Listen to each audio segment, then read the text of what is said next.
In the old European folk magic, a candle was never just lit without intention. It was carved with words or formed into targeted shapes, anointed with oils and herbs, spoken to. By prick and flame, by wax and will, let nonsense freeze, and mischief chill.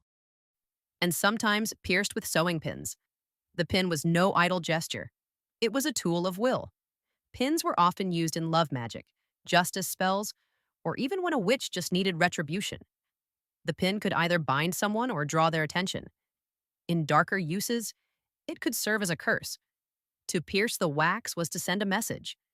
A pin could fix the spellcaster's intent. It could bind someone, mark them, or document the time the working began or finished. Each pin held its own purpose. One pin might drive it into the heart of the candle. A pin could provoke a person's memory. Another pin might be pressed near the candle's base to end a something, like end a marriage or bury the past. Some witches placed 3 pins in a row. When the flame reached the first pin, they whispered. At the second, they prayed.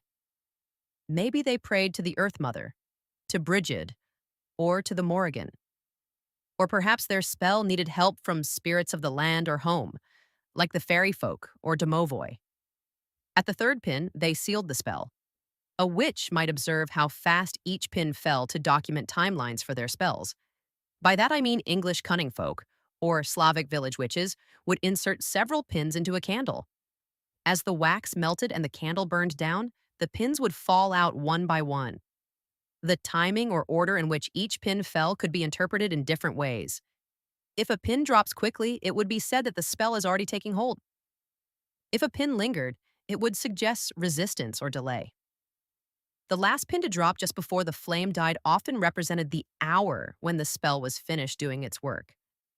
Iron pins were common, iron being old magic.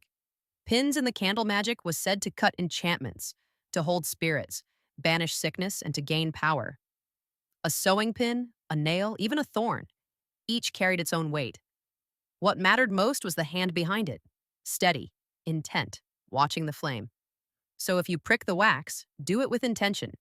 Each push of metal carries your voice forward. Each drop of melted wax answers back.